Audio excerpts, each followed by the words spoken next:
Hello, Jasmine. How are you? Hello, I'm fine. What about you? Yes, I'm also good. Thank you. First of all, congratulations to you for getting placed. Thank you so much. Okay, तो अपना एक short introduction दे दो, फिर हम start करते हैं। तो मेरा नाम जैस्मिन कस्तूरबा है। मैं छत्तीसगढ़ से हूँ और मैंने अपनी इंजीनियरिंग कंप्यूटर साइंस ब्रांच में 2024 में कंप्लीट की थी। और उसके बाद मैंने सनबी सीडैक में एडमिशन ले लिया। और फिर बस यही थी मेरी जर्नी। ओके, तो फर्स्ट हमें ये बताओ कि तुमने सीडेक करने का डिसीजन क्यों लिया। क्योंकि कॉलेज में ऐसा था कि I was like lack of awareness. Because of lack of awareness मुझे थोड़ा सा थ्योरी प्रैक्टिकल इम्प्लीमेंटेशन में प्रॉब्लम होती। ओके। तो फिर क्यों इसीलिए मैंने सीनियर से गाइडेंस लिया, अपने सीनियर से। और उन्होंने मुझे सजेस्ट किया कि CDAC is a good option. तो इसीलिए मैंने सीडैक करने का सोचा। ओके। और क्योंकि हाँ। क्योंकि क्योंकि मैंने उसके बारे में काफी कुछ सुना कि वहां पर प्लेसमेंट भी अच्छी होती है और वहां पर हैंड्स ऑन प्रैक्टिस होता है। तो इसीलिए मैंने सीटेक चुनी। ओके, तो इसकी जो सीकेट एग्जाम होती है, उस एग्जाम का प्रिपरेशन तुमने कैसे किया। सीटेक तो फिर जैसे ही मेरा ग्रेजुएशन कंप्लीट हुआ और फिर मेरे पास एक महीने 1.5 महीने का टाइम था। तो फिर मैंने वैसे एक मॉक टेस्ट बाय कर लिया था।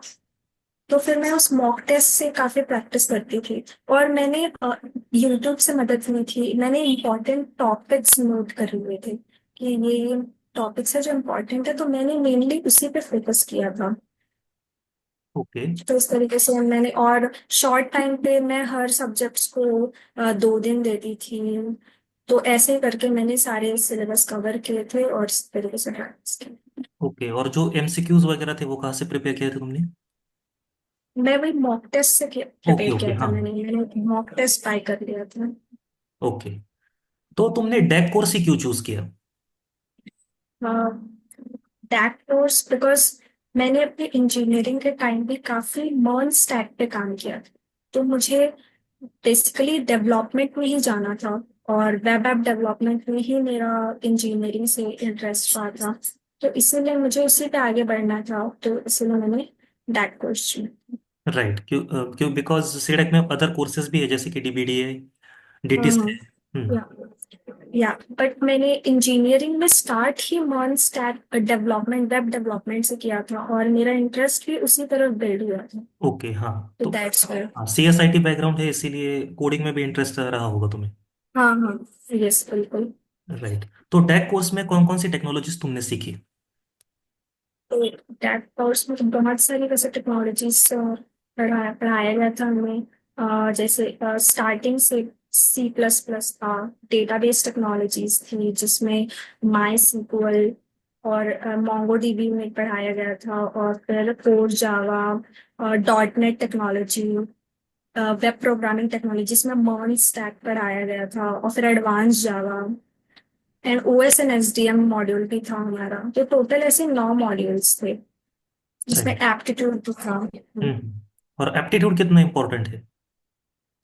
एप्टीट्यूड देखा जाए तो भी एप्टीट्यूड जो है वो एंड एग्जाम में भी इंक्लूड कर दिया गया है। तो वो एंड एग्जाम के पॉइंट ऑफ व्यू से तो बहुत ज्यादा इंपॉर्टेंट है एप्टीट्यूड।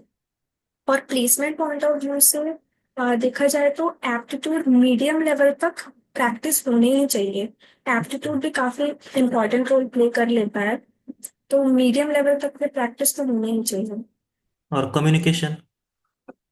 कम्युनिकेशन वो तो बहुत ही ज्यादा इम्पोर्टेंट क्राइटेरिया है सिलेक्शन के लिए। कम्युनिकेशन में और जो हमारा प्लेसमेंट था उसमें इंग्लिश ही इम्पोर्टेंट था कि हमें इंग्लिश में कम्युनिकेट करना है। तो इंग्लिश में कम्युनिकेशन इम्पोर्टेंट है। ओके। और या ओके, तो तुमने सनबीम से अपना कोर्स कंप्लीट किया है, राइट। यस। हाँ, तो वहाँ की टीचिंग क्वालिटी एंड फैकल्टीज के बारे में बताओ कैसी है। तो संदीप वहाँ का मैनेजमेंट भी तो मेरे बहुत अच्छा था। मैनेजमेंट क्योंकि लैब आवर्स और जो लेक्चर्स थे वो इक्वली बैलेंस थे। एक दिन में 5 घंटा लेक्चर्स होता था और 5 घंटा लैब आवर्स होते थे। तो जो हम थियोरेटिकल क्लासेस में पढ़ रहे हैं उसे उसे इम्प्लीमेंट करने का भी टाइम हमें दिया जाता था। और लैब में मेंटर्स भी होते थे जो पूरे 5 घंटे में अवेलेबल रहते थे, तो हम अपने क्वेरीज डाउट्स उनसे हमेशा पूछ सकते थे। तो इस हम्म। तरीके से वो बहुत अच्छा एजुकेशन भी काफी अच्छे से देता, काफी अच्छा था उनका क्वालिटी। कि कुछ कुछ फैकल्टीज जो है वो इंडस्ट्री में एक्चुअली काम कैसे होता है वो भी हमें बताते थे। तो वो काफी अच्छा था। तो एक्सटर्नल फैकल्टीज भी होती होंगी। या ऐसे फैकल्टीज हैं जो बाहर से आते थे, तो फिर उनका उनका एक्सपीरियंस से भी हमें काफी कुछ सीखने को मिलता था। मीन्स क्योंकि वो हमें सपोर्टिव। एक्स्ट्रा नॉलेज भी देते थे, जो इंडस्ट्री में जैसा काम होता है उसके बारे में भी बताते थे। राइट। मतलब सब सपोर्टिव थे। यस। या सपोर्टेड तो सब थे। ओके। तो ओवरऑल जो तुम्हारी सीडैक जर्नी है वो कैसी रही, जरा एक्सप्लेन करो मतलब। तो स्टार्टिंग में मुझे भी थोड़ा प्रॉब्लम्स होता था टाइम मैनेजमेंट में। मॉड्यूल्स का पेस मैच करने के लिए थोड़ा प्रॉब्लम्स होती थी। But as time passed I notice कि इम्प्रूवमेंट्स भी हुए।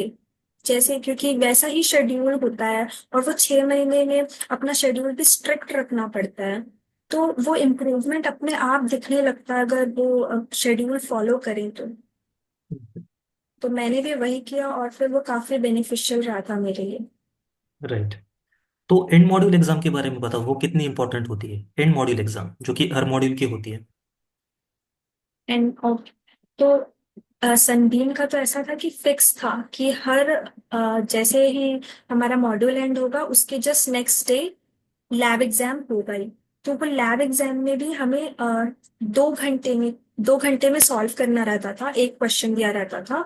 और उसमें भी हमें एक छोटा सा मिनी प्रोजेक्ट बनाने को दिया जाता था। हम्म। तो फिर तो फिर वो वैसे वो मिनी प्रोजेक्ट काफी छोटा रहता था बट स्टिल स्टार्टिंग में देखा जाए तो प्रॉब्लम्स हुई थी वो 2 घंटे में उस मिनी प्रोजेक्ट को इम्प्लीमेंट करने थी। But hmm. As time passed वो हम वो हम अपने आप ही इम्प्रूव करते गए और वो मिनी प्रोजेक्ट को भी हम 2 घंटे में इम्प्लीमेंट कर पा रहे थे। तो वो काफी अच्छा लैब एग्जाम का भी काफी अच्छा स्ट्रक्चर था वो। मतलब उनके सामने परफॉर्म करके दिखाना पड़ता होगा। हाँ यस। और इस तरीके से वो ट्रेनिंग जो हो रही थी वो प्रॉपर हो रही थी। लैब एग्जाम के थ्रू भी वो भी काफी हेल्प करता था आपके स्किल्स को एनहेंस करने में। ओके। तुम्हारी सीकेट रैंक क्या थी? मेरी सीक्रेट रैंक 228 थी। ओके। तो ये जो कोर्स है, ये किसे करना चाहिए? मतलब जो नॉन आईटी स्टूडेंट्स भी होते होंगे, तुम्हारे बैच में होंगे, तो उन्हें और सीएसआईटी स्टूडेंट्स में मतलब क्या डिफरेंस तुमने नोटिस किया? आई वुड से कि वहां पर सबके कोर्स जो है वो सबके लिए बेनिफिशियल है। बट बस ये फैक्टर है कि सी एस और नॉन सी एस स्टूडेंट में कि जो आईटी स्टूडेंट्स हैं उनको अपनी इंजीनियरिंग में ही वो बेसिक्स जो हैं बेसिक्स और वो जो फंडामेंटल कॉन्सेप्ट्स हैं वो पढ़ लिए होते हैं। तो उनको वो चीज़ जो है स्क्रैच से करना नहीं पड़ती, कोर्स में आके उनको पेस पकड़ने में उनको आसानी मिल जाती है। तो वही नॉन आईटी स्टूडेंट्स में अगर वो शुरू से प्री रिक्विजिट्स जो है बेसिक्स और फंडामेंटल्स ऑफ प्रोग्रामिंग अगर ये ना पढ़े हो तो उनको मे बी थोड़ा प्रॉब्लम होता होगा। बट अगर वो कवर कर ले ये चीज तो वो इन चैलेंजेस को भी ओवरकम कर सकते हैं। तो आई वुड सजेस्ट कि ये कोर्स सबके लिए बेनिफिशियल है बट वो प्री रिक्विजिट जो है वो पूरा करना चाहिए। कोर्स स्टार्ट होने से पहले वो फंडामेंटल्स और कॉन्सेप्ट्स जो हैं वो सबके क्लियर होने चाहिए ताकि वो इजीली उनको स्टार्टिंग में इतना ज्यादा प्रॉब्लम ना हो। ओके। तो सीसी की जो एग्जाम होती है वो कितनी इंपॉर्टेंट है? तो प्लेसमेंट के लिए सीसीई का परसेंटेज बहुत ज्यादा इम्पोर्टेंट होता है। क्योंकि बहुत सारी कंपनियां होती हैं जो परसेंटेज को देखती हैं, जैसे सीडैक वो 70% अबव शॉर्टलिस्ट करती है। तो वो सीसी का परसेंटेज तो बहुत इम्पोर्टेंट है, बट स्टिल कॉल्स आते हैं सबको। बट जिनके आई वुड से कि 65% के above percentage is very good, क्योंकि उनको कॉल्स आते हैं शुरू से, कॉल्स आते हैं। बट उसके अगर उस परसेंटेज उससे बिलो हो गया तो उनको बहुत लेट से कॉल आता है, तो उनको वेट करना पड़ जाता है। तो यही है कि उसका परसेंटेज बहुत बड़ा फैक्टर होता है। राइट। तो तुमने सीसी का प्रिपरेशन कैसे किया था? मैंने अपना प्रिपरेशन, मैंने एमसीक्यूज पे ज्यादा फोकस नहीं किया था। हम्म। मैंने स्टार्टिंग में पूरे अपने सिलेबस, जो हमारे सिलेबस था उसको उसको क्लियर किया था, कि सिलेबस के सारे कॉन्सेप्ट जो है वो सारे टॉपिक जो है वो कवर हो रहे हैं। और मैंने अपना सब कॉन्सेप्ट्स क्लियर किया था बेसिकली। और फिर जो लास्ट के दिन थे उसमें मैंने रिवीजन और एमसीक्यूज सॉल्व किए थे। हम्म। तो आई वुड से कि सीसीई के लिए कॉन्सेप्ट्स क्लियर होना बहुत जरूरी है, क्योंकि वही हेल्प करता है। राइट। तो प्रोजेक्ट का कितना इम्पोर्टेंस है? प्रोजेक्ट प्रोजेक्ट्स जो है, प्लेसमेंट पॉइंट ऑफ व्यू के लिए प्रोजेक्ट्स इंटरव्यू में पूछा जाता है, उसका लॉजिकल इम्प्लीमेंटेशन, उसका फ्लो पूरा पूछा जाता है अच्छे से। तो फिर उसको अगर खुद से इम्प्लीमेंट कर रहे हैं हम अपने कोर्स के दौरान, तो वो हमारे लिए काफी अच्छा है, क्योंकि अगर हम इम्प्लीमेंट करते हैं उसमें पूरा अच्छे से काम करते हैं तो वो हमारा ही कॉन्सेप्ट क्लियर करता है, और फिर आगे जाके प्लेसमेंट में वही हम हमें हेल्प भी करता है। तो इसलिए प्रोजेक्ट तो बहुत ज्यादा इम्पोर्टेंट है अपना स्किल्स को एनहेंस करने के लिए, और अपना कॉन्सेप्ट्स जो है वो क्लियर करने के लिए प्रोजेक्ट बहुत इम्पोर्टेंट है, खुद से करना अच्छे से। राइट। और प्रोजेक्ट के लिए टाइम कितना मिला था तुम्हें? हमें प्रोजेक्ट के लिए हमें प्रोजेक्ट जो है वो दिसंबर से ही स्टार्ट कर देने को कहा जाता है। बट स्टिल वहाँ पर मॉड्यूल्स की वजह से हम थोड़ा उससे कम टाइम दे पाते हैं। बट स्टिल हमने जो है अपना प्रोजेक्ट दिसंबर से स्टार्ट कर दिया था थोड़ा थोड़ा। तो हम हफ्ते में एक दिन दो दिन प्रोजेक्ट को दे देते थे। और उसके बाद सीसी के बाद भी एक टाइम मिलता है जहाँ हमें अपना प्रोजेक्ट करना होता है। 1 वीक कम से कम दिया जाता है जिसमें हमें अपना प्रोजेक्ट कंप्लीट करना होता है। राइट। और इंटरव्यू में प्रोजेक्ट के बारे में मतलब क्या क्या क्वेश्चंस पूछे जाते हैं जनरली? जनरली जनरली प्रोजेक्ट का फ्लो पूछा जाता है। हम्म। मेनली ईआर डायग्राम पूछा जाता है। ईआर डायग्राम में सीक्वल क्वेरीज बहुत पूछे जाते हैं। और अ, और मेनली मैं यही बोलूंगी कि फ्लो बहुत पूछा जाता है कि कैसे हम्म। इम्प्लीमेंट करेंगे। राइट। और टीचर्स हेल्प करते हैं क्या, मतलब प्रोजेक्ट गाइडेंस के लिए मतलब? हाँ बिल्कुल, अगर हम अप्रोच करें खुद से तो टीचर्स हेल्प करते हैं, और वो एक्टिवली हेल्प करते हैं। ओके। तो इंटरव्यू का प्रिपरेशन तुमने कैसे किया था? इंटरव्यू के लिए इंटरव्यू के लिए मैंने कुछ अलग से एफर्ट्स भी डाले थे।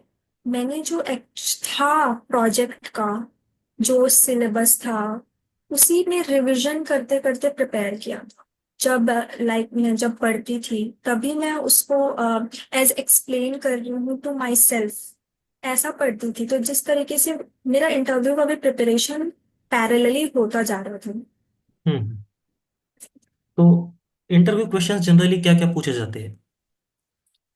इंटरव्यूज में प्रोजेक्ट हम्म। प्रोजेक्ट से रिलेटेड काफी क्वेश्चंस पूछे जाते हैं, उसका फ्लो, उसका डेटाबेस, उसका फ्रंट एंड में फ्लो, बैक एंड सब पूछे जाते हैं। और अ, और डीएसए प्रॉब्लम्स पूछे जाते हैं। और कोड वगैरह? जनरली वो पूछते नहीं है कोड लिखने को, बट स्टिल कुछ कंपनीज जो है वो पूछ सकती हैं कोड लिखने को, बट जनरली बोलते नहीं है। हम्म। तो और ड्यूरिंग दिस कोर्स तुमने चैलेंजेस कौन कौन से फेस किए? तो स्टार्टिंग में तो मैंने टाइम मैनेजमेंट को लेके थोड़ा चैलेंजेस फेस किए थे, बट वो टाइम के साथ जो है वो अपने आप ओवरकम हो जाता है। और